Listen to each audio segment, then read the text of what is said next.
Now, as much of Europe veers increasingly away from pro-migrant policies, Spain's socialist Prime Minister is doubling down on his highly controversial decision to grant legal status to around 500,000 undocumented migrants. Now, political opponents have branded the amnesty as madness and warned it will simply encourage many more illegal migrants to head towards Spain from Africa.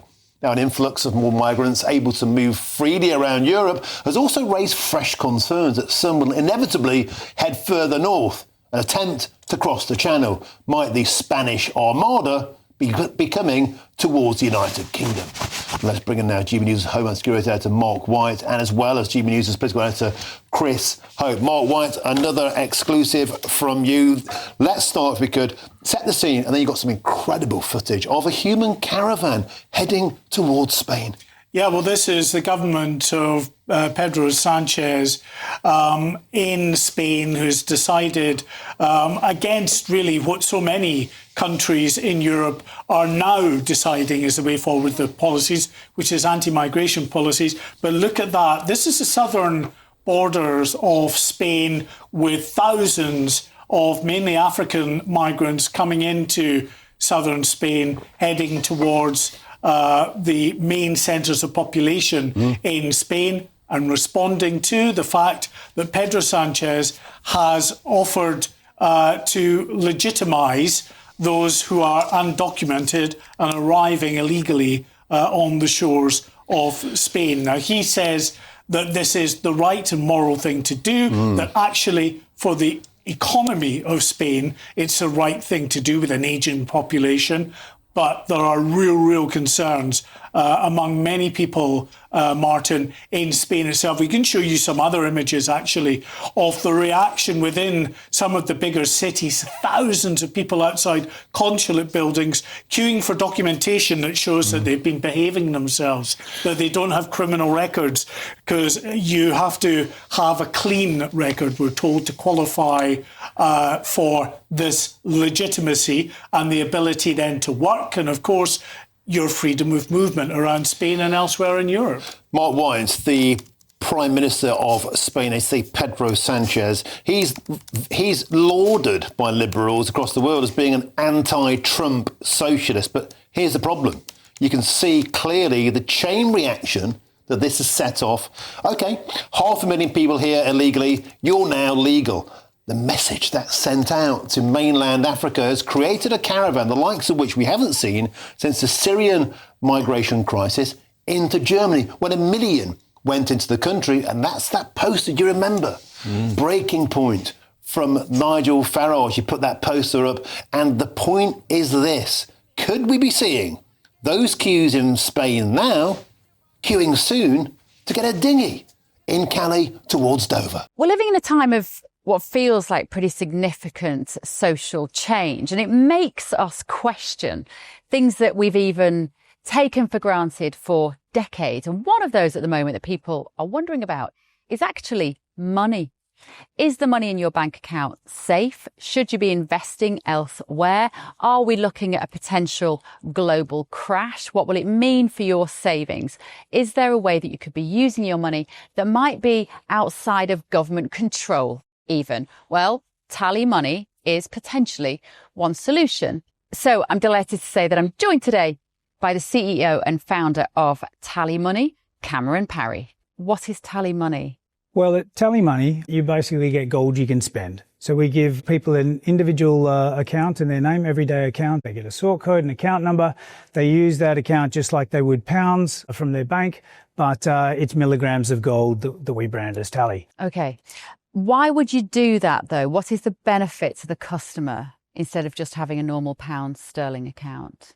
Gold's performance against the pound is above 11% per annum over the last 25 years on average. But we still need money in our daily lives, and we have savings. We know that it's good common sense and prudent to save up for things, not just live in credit. You know, whether it's a holiday or a rainy day, your retirement planning, you need to have money in your life, basically, that you can rely on, that's dependable, that nobody meddles with, that nobody can weaponise against you, which is another element of government control when it's the government currency, which we could talk about another time.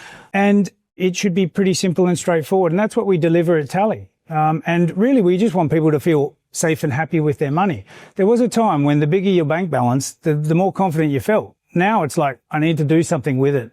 I can't leave it there. In Tally, you can. OK, brilliant. Cameron Parry from TallyMoney, thank you so much. Thank you, Bev.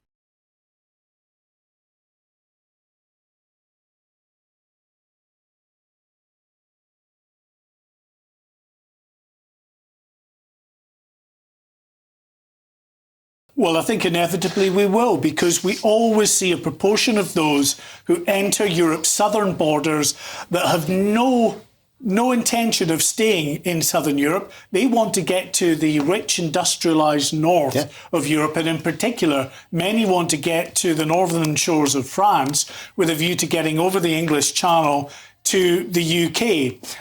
And those that are opposed to what Pedro Sanchez has done here point to we all remember that decision by Angela Merkel back in 2015 to say to Syrians at a time of chaos, a civil war in Syria, but that you're welcome. And what happened? 1.3 million Syrians decided they felt welcome in Germany and decided to head there.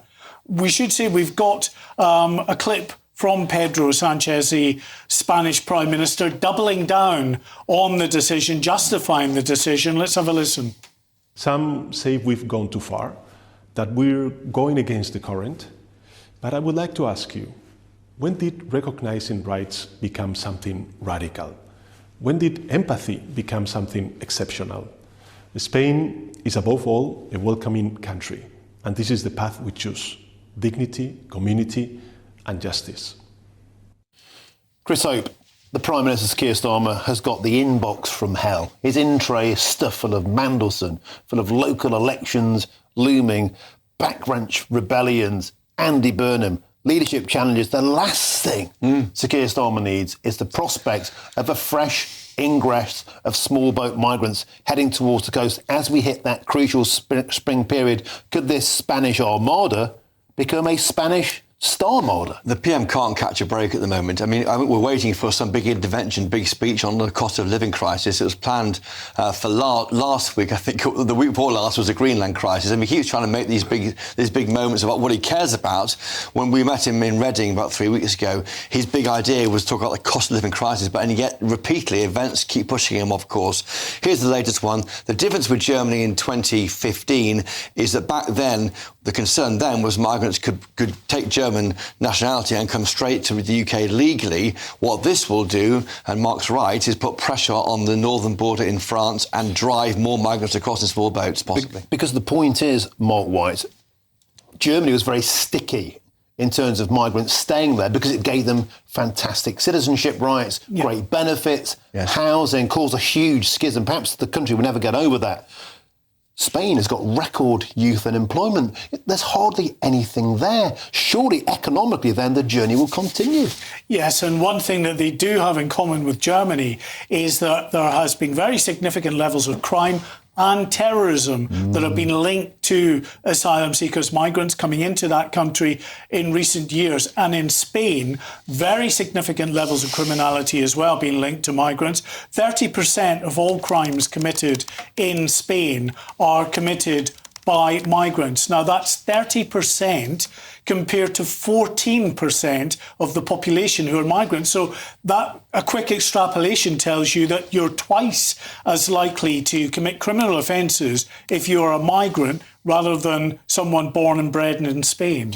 It's an absolutely fascinating topic, this chain reaction of events that have been set off. Chris Hope, Mark White, I'm being screamed at. We have to get to... Go on, quickly. I've got a breaking statement here from Downing Street about Peter Mandelson's peerage. They say this is right that Peter Mandelson will no longer be a member of the House of Lords. As the PM said this morning, Peter Mandelson has let his country down. Thank you very much, Chris Hope, for that breaking news line. Mark White, see you in the next hour.